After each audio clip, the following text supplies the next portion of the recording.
a remote area filled with spiritual darkness, where a man who is tortured and possessed lives among the tombs, screaming and slashing himself with stones. No one can stop this man, because he is so filled with evil. Then Jesus, the Son of God, comes along and brings light and hope. The spirits that were tormenting that man realize that Jesus is the most powerful person in the world and ask, "Let us join the pigs." But what is the real reason behind this request that seems so strange? Get ready to solve the puzzles in this piece and understand its deep spiritual truth. We need to look at what we are about to talk about in the Bible before we can fully understand it. The written works of Matthew, Mark, and Luke all talk about this event. Let's look at the version that Mark 5:1-2 talks about. What a rough trip it was for Jesus and his friends to cross the Sea of Galilee. With a simple order, Jesus settled the storm they were in. So far, this gives us a hint that Jesus has power over nature and the elements. Once they get to the Gadarenes, or Gerasenes, based on the translation, they are met right away by a man who is seized by an evil spirit. This man lived alone and out of control among the tombs. The way that his situation is described is upsetting. Even chains didn't work on him because he broke them, and no one was strong enough to hold him down. During the days and nights, he cried out and cut himself with stones in the tombs and on the hills. When Jesus comes, it's a very important part of the story. The possessed man runs toward Jesus and trips and falls at his feet. Keep in mind that even evil souls know Jesus' power. Loudly they ask, "What do you have in mind with me, Jesus, Son of God? Please, God, don't make me suffer." He then asks the ghost, "What is your name?" He replies, "My name is Legion, because we are many." This information is very important because a Roman army had 6,000 soldiers, which shows that man had a lot of demons inside him. When you read the demon's plea, you can't help but be shocked. Matthew 8:31 says, "If you drive us out, let us go into the pigs." The selection of words tells us a lot. First, they know that Jesus has been able to get rid of them. Second, they ask for approval, which shows that they are willing to follow Jesus' instructions. But why pick the pigs? To answer this, it's necessary to know what the time meant and how it fit into culture. When the devils were kicked out, they knew they would need a new host. According to Mosaic law, pigs were not pure, so they were a clear choice. Pigs were seen as symbols of Jewish culture because they were not pure. In Leviticus 11:7-8, it is made clear that pigs are not pure because they fail to chew the cud, even though their feet are broken. It was illegal to touch or eat pigs. As a result, the demons, who are evil spirits, naturally saw themselves in the pigs. But the devil's request also shows how desperate they are. They were afraid of going to the abyss, which Revelation 23 says is the end jail for evil souls. Asking to go into the pigs was a way to avoid this horrible place, if only for a short time. This action also shows that the devils were fully submissive to Jesus' authority, even though they were strong and numerous. Jews and their faith need to be studied in order to fully understand the choice of the pigs. As we saw in Deuteronomy 14:7-8, pigs were thought to be dirty. According to the Mosaic rule, eating pig was really wrong. This rule wasn't just about what people could eat. It was also a reminder of how spiritually pure God's people should be. In God's eyes, pigs stood for everything dirty and disgusting. In this way, the demons' choice to enter the pigs showed that they wanted to stay dirty, which is in line with their evil nature. It wasn't a random request. It had a lot of meaning behind it. It meant that they chose to be impurity and that their damaging suffering would continue. Pigs were also linked to paganism and cultures of non-Jews that often went against Jewish religious teachings. The fact that there were pigs feeding near where Jesus met the man who was possessed shows that this was a mostly Gentile place where Jewish dietary rules were not followed. This gives the devil's request more meaning, because by going into the pigs, they were putting themselves in a culturally dirty place, away from God's chosen people. The Bible says many different things about what devils are like. They are dirty souls that turned against God and were thrown out of heaven with Satan their boss. Isaiah 14:12-15 and Ezekiel 28:12-17 use symbols to talk about Lucifer's fall. Lucifer was the most beautiful angel, but he disobeyed God and became Satan, the enemy. As servants of Satan, the devils are determined to fight God and his people. Paul tells us in Ephesians 6:12 that we are in a spiritual fight against the authorities, the forces of this dark world, and the rulers. This fight between the spirits is shown by the story of the demons and the pigs. The devils know that Jesus is in charge and that they can't fight him. Their plea to get inside the pigs shows that they understand this power and want to keep doing bad things. Demons are always bad and will not give up. They are always looking for a host to hurt and kill. Jesus throws out devils many times to show that he is powerful and in charge of them. It is a win over evil and a return to divine order with each exorcism. The story of the devils and the pigs is a strong warning of how real spiritual evil is and how great Jesus is. When Jesus lets the demons into the pigs, the whole group runs into the water and drowns. The people who live in the area are very upset about this event. Instead of being thankful for the freedom of they are scared and ask Jesus to leave their land because of the possessed man, Mark 5:17. These people's reactions really show what kind of people they are. First, they cared more about the pig's material loss than the man who was possessed getting better spiritually and physically. People in the area relied on the group of pigs for a lot of their income. When they died, it had a big and direct effect on the economy. This shows how being attached to things can make people miss the miracles and work of God that are happening right in front of them. Second, the people's response shows that they were very afraid of Jesus' power. They know he has magical power, but they'd rather he leave than try to understand and talk to him. People are afraid because they don't understand or believe. Instead of seeing the demons being thrown out as a sign of freedom, they see the pig's death as a terrible tragedy. In this chapter, the story of the devils and the pigs makes it clear and strong that Jesus has power over evil. Jesus casts out devils and heals people who are possessed in other parts of the story. Still, this event is very important because there are so many devils involved, and the pigs running into the water looks amazing. Jesus shows that he is in charge of all devils and that they can't fight him. This event also shows how Jesus' main job was to fight evil and bring freedom. It's a taste of what it will be like to finally beat Satan and his army on the cross and in the resurrection. This chapter strengthens a believer's trust in Christ's power and the sure knowledge that good will win in the end. What happened had a huge effect on the friends who saw the miracle. They got a better sense of who Jesus was and saw how powerful he was over evil spiritual forces. This event made their faith stronger and helped them understand Jesus' message better. They found out that they didn't have to worry about evil when they were with Jesus. This was a very important lesson for them to learn before they went on to spread the faith and deal with spiritual resistance. Different experts and philosophers have had different ideas about what happened throughout history.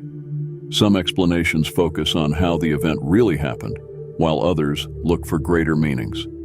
For instance, the Catholic Church sees this event as proof that Jesus is God and that he rules over all living things, even bad souls. Some see the event as a lesson about being immoral and the need to become spiritually pure. The devils taking over the pigs are a metaphor for the spread of impurity and the need to get rid of all that is not pure in order to be with God. To get a better sense of Jesus' power over evil, we need to look at other parts of the Bible that talk about the same topic. The story of the man in Capernaum who was seized by a spirit is one of the best known. It is found in Mark 1:21-28. In this story, Jesus is speaking in the synagogue of Capernaum when a man with an evil spirit yells, "What do you want with us, Jesus of Nazareth?" and ends the meeting. "Are you here to destroy us? I know who you are, the Holy One of God. Be quiet." Jesus tells the evil spirit to shut up. Get out of him. The evil spirit fiercely shook the man and screamed its way out of him. Everyone was shocked and asked each other, What is this? A new lesson, and one that is true. He can even tell bad spirits what to do, and they do it. This story shows that Jesus has power over bad forces and can set people free who are being ruled by evil. The healing of the boy who was seized by a demon in Mark 9:14-29 is another important case. An angry father brings his son to Jesus and tells him that the boy is controlled by a spirit that makes him mute and often drops him into fire or water to kill him. The disciples of Jesus couldn't get rid of the spirit. When Jesus saw what was going on, he said, "You ignorant people, how long can I stay with you? How long am I going to put up with you? Please bring the boy to me." As soon as the boy comes in, the spirit throws him into a fit. God the Father asks the boy's dad, "How long has he been like this?" "From childhood," says the father. "It has thrown him into water or fire many times to kill him. But please feel sorry for us and help us if you can." Jesus answers, "If you can. For those who believe, anything is possible." Right away, the boy's father yelled, "I do believe. Help me get over my doubts." When the evil spirit comes near, Jesus tells it, "You deaf and dumb spirit, leave him and never come back." The ghost screamed, shook him furiously, and then came out. Many people said, "He's dead," because the boy looked like a dead body. Jesus, on the other hand, grabbed his hand and helped him stand up. This event shows that Jesus had power over evil spirits and how important faith is for spiritual freedom and healing. In John 11:1-44, the story of how Lazarus rose from the dead shows that Jesus has power over death and evil. Lazarus is very sick. He is a close friend of Jesus. When Jesus heard that Lazarus was sick, he chose to wait 2 days before going to see him. He said, "This illness will not end in death. No, it's for God's glory, so that God's Son can find glory in it." Lazarus has been dead for 4 days by the time Jesus gets there. Lazarus' sister Martha runs into Jesus and tells him, "Lord, if you were still here, my brother would not have died. But I'm sure God will provide you what you ask for." He tells her, "Your brother will rise again." "I know he will rise again," says Martha. Christ told her, "I am the resurrection and the life, on the last day after the rising. People who believe in me will live even if they die. And anyone who lives because they believe in me will never die." "Do you think this is true?" She said, "Yes, Lord. I'm convinced you are the Messiah, the Son of God who is going to come into the world." Then Jesus goes to Lazarus' tomb and, feeling very sad, tells the guards to take away the stone. "But Lord," Martha said, "it smells bad now that he's been there for 4 days." He then asked, "Did I not tell you that if you believe you will see God's glory?" That's why they took the stone away. He then turned to the Father and said, "Thank you for hearing me. Although I knew you would hear me, I said what I did so that the people here would think you sent me." Jesus yelled out loud, "Lazarus, come out!" as he said this. The dead man came out with strips of linen around his feet and hands and a cloth over his face. Christ told them to take off his cloak and let him go. This miracle shows that Jesus has power over death and proves that he is the Son of God and the Messiah who was promised. One of the most symbolic and theologically important parts of the gospel is the exorcism in Gadara, which can be found in Matthew 8:28-34, Mark 5:1-2, and Luke 8:26-39. This event shows not only that Jesus has power over evil, but also that he can completely change people who are suffering. Jesus and his followers had recently traversed the Sea of Galilee and were in the Gadara area when they saw 2 men who were possessed by demons coming out of the tombs. No one could get by these men because they were so dangerous. When they saw Jesus, they yelled, "Son of God, what do you want with us? Do you want to hurt us before the time you said you would?" These devils recognizing Jesus as who he is important because it means they know who he is and how powerful he is. Some demons asked Jesus to get rid of them so they could go eat some pigs that were nearby. "Go," he told them. They then got out and ran into the pigs. The whole herd ran down the steep slope into the lake and drowned. The people taking care of the pigs ran into town and told everyone what had happened, including what had occurred to the men who were possessed by demons. Then everyone in the town went outside to see Jesus. When they saw him, they begged him to leave their area. This event makes it clear how Jesus has the power to change things. But people don't want to accept this change, even when it's for the best. In Matthew 12:22-29, we find another important verse that shows Jesus' power over evil. In this story, a man who was blind and deaf was brought to Jesus, who healed him so that he could see and speak again. People were shocked and asked, "Could this be the son of David?" The Pharisees, on the other hand, said, "This person can only drive out devils by Beelzebul, the prince of demons." He told them, "Every country that is split against itself will be destroyed, and every city or family that is split against itself will not stand. If Satan gets rid of Satan, he will be split up against himself. So how can his kingdom stay together?" He then asks, "If I get rid of devils with Beelzebul, who do your people get rid of them with? So they will be the ones to judge you. What if, though, the Spirit of God is what drives out demons? Then the reign of God has come to you."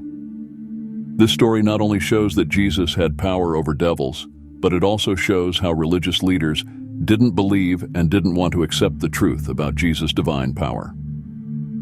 The story of Jesus being tempted in the desert, found in Matthew 4:1-11, Mark 1:12-13, and Luke 4:1-13, is another important text that shows Jesus' power over evil. The Holy Spirit took Jesus into the desert, where the devil would tempt him. John the Baptist baptized him. He was hungry after going without food for 40 days and nights. He was tempted by the devil, who said, "If you're really the Son of God, turn these stones into bread." "Man shall not live on bread alone," Jesus replied. "Man shall live on each sentence that comes from the mouth of God." The devil accompanied him to the holy city and made him stand on the top of the building. He told them, "If you are the Son of God, throw yourself down, for it is written, 'He will tell his angels about you, and they will lift you up so that you don't step on a stone.'" This is what Jesus said. It also says, "Do not test the Lord your God." Again, the devil transported him to a very high mountain and revealed him how beautiful all the countries were. He told them, "I will give you all of this if you kiss me and bow down. Tell Satan to stay away from me," Jesus told him. Because it says, "Worship the Lord your God and only serve him." After the devil left, angels came and took care of him. This text shows how Jesus resisted temptation and says that he is in charge of Satan and evil. Mark 7:31-37 tells the narrative of another miracle Jesus did that shows he has power over evil and devils. According to this story, Jesus left the area of Tyre and Sidon, crossed the Sea of Galilee, and entered the area of Decapolis. Someone brought him a man who was deaf and couldn't talk much. The people there begged Jesus to touch the man. He took the man out of the crowd and put his fingers in his ears. He then spat on the man's tongue and touched it. He raised his eyes to the sky and sighed deeply. "Ephphatha," which means, "Be opened," he said. When the man heard this, his ears perked up, his mouth became loose, and he spoke clearly. It seemed like Jesus told them over and over not to inform anyone, but they kept discussing it. Many people were shocked and amazed. They said he did a good job with everything. He can even make the dumb talk and the deaf hear. This wonder shows how much power Jesus had over people's bodies and spirits. The fact that Jesus healed the man who was deaf and dumb shows that he has the power to fully heal people who are harmed by evil. The story of how Jesus healed a woman whose soul had been weak for 18 years can be found in Luke 13:10-17. On the Sabbath, Jesus taught in one of the churches. There was a woman there who had been unable to move for 18 years because of a spirit. She was slouched and couldn't stand up straight. When Jesus noted her, he called her over and told her, "Woman, you are healed." He then put his hands on her and she stood up straight and thanked God. The head of the church was angry that Jesus had healed people on the Sabbath. He told the people, "There are 6 days for work, so go and be healed on those days, not on the Sabbath." "You liars," the Lord told him. "On the Sabbath, don't you all take your ox or donkey out of its stall and lead it outside to get water? Then shouldn't this woman, who is Abraham's daughter and has been chained by Satan for 18 years, be freed on the Sabbath?" This miracle not only shows that Jesus has power over illnesses caused by evil spirits, but it also shows how hypocritical religious leaders are when they put custom over kindness and divine freedom. In Luke 9:37-43, we read about how Jesus healed a boy who had a bad spirit. The next day, when they returned down from the mountain, he was met by a lot of people. A man in the group yelled, "Teacher, please look at my son. He is my only kid." He screams all of a sudden as a ghost grabs him. He has fits so bad that he erupts at the mouth, and it doesn't leave him for long. It's killing him. "You unbelieving and evil people," Jesus answered. "How long am I going to stay with you and put up with you? Please bring your son here." The monster threw the boy to the ground in a fit of rage, even as he was coming. But Jesus told the evil spirit to leave the boy alone, healed him, and gave him back to his father. All of them were amazed at how great God was. The boy who was seized by an evil spirit was healed, which is a strong example of Jesus' ability to save people and his care for those who are suffering. Luke 7:11-17 tells the story of how the widow's son in 9 rose from the dead. This event shows that Jesus has power over death. There were a lot of people with Jesus when he went to a town called Nain. The man was walking up to the town gate as the body of a dead man was being taken out. The man was the only son of the man's widow. This is it. A lot of people from the town were with her. The Lord felt sorry for her and told her, "Don't cry." When he touched the bier they were carrying, the people who were carrying him stopped. "Young man, I tell you, get up." Jesus gave the dead man back to his mother after he woke up and started to talk. All of them were amazed and praised God. They said, "A great teacher has come among us." God has come to help his people. It is written in Mark 5:25-34 that a woman who had been bleeding for 12 years was healed. This woman had been to many doctors and spent all of her money. She had been through a lot, but she got worse instead of better. She went up behind Jesus in the crowd and touched his robe when she heard about him. She thought, "If I just touch his clothes, I will be healed." At that very moment, her bleeding ceased, and she felt like she was free from her pain. Jesus knew right away that he was no longer powerful. "Who touched my clothes?" he asked as he turned around in the crowd. His followers replied, "You see the throng swarming against you, yet you can still wonder, who touched me?" Still, Jesus kept scanning the area to find the perpetrator. Subsequently, the lady approached him, frightened, and confiding in him about what had occurred to her. "Daughter, your faith has cured you," he remarked to her. "Go in tranquility and experience an end to your agony." The story of the healing of a man who was born blind is found in John 9:1-7. He spotted a man who had been blind from birth as he continued. When he was born blind, his students questioned him, "Rabbi, who sinned, this guy or his parents?" Jesus responded, "Neither this guy nor his parents sinned. Rather, this occurred so that God's deeds would be shown in him. We have tasks to complete for the person who sent me as long as it is daylight. The time is almost here when nobody can. Work, because I am the light of the world while I am here." He then proceeded to spit on the ground, create mud out of the saliva, and apply it to the man's eyes. "Go wash in the pool of Siloam," he ordered him. This term denotes sent. The man went and showered, and then he returned home. The Pharisees, who could not believe that Jesus had accomplished such a miracle, were very upset and divided over this miracle. Jesus' capacity to change people's lives and make God's deeds visible is powerfully demonstrated by the healing of the man who was born blind. The story about the paralytic man's cure at the Bethesda pool may be found in John 5:1-15. Jesus went to Jerusalem for one of the Jewish holidays at a later date. Today there is a lake in Jerusalem next to the sheep gate named Bethesda, which is encircled by 5 covered colonnades in Aramaic. It used to be common for many handicapped people, the blind, the lame, and the paralyzed, to rest here. One of the attendees had been a cripple for 38 years. "Do you want to be well?" Jesus questioned the man, noticing that he was laying there and knowing that he had been ill for a long time. "Sir, the disabled person answered. "When the water is agitated, I have no one to help me into the pool. Another person descends before me as I try to get in." Jesus then commanded him to get up, pick up his mat, and walk. After receiving treatment, the man got up and started to walk. The guy who had been cured was told by the Jewish officials, "It is the Sabbath. The law forbids you to carry your mat," because the day this had happened was a Sabbath. However, he retorted, saying, "I was told to pick up your mat and walk by the one who made me healthy."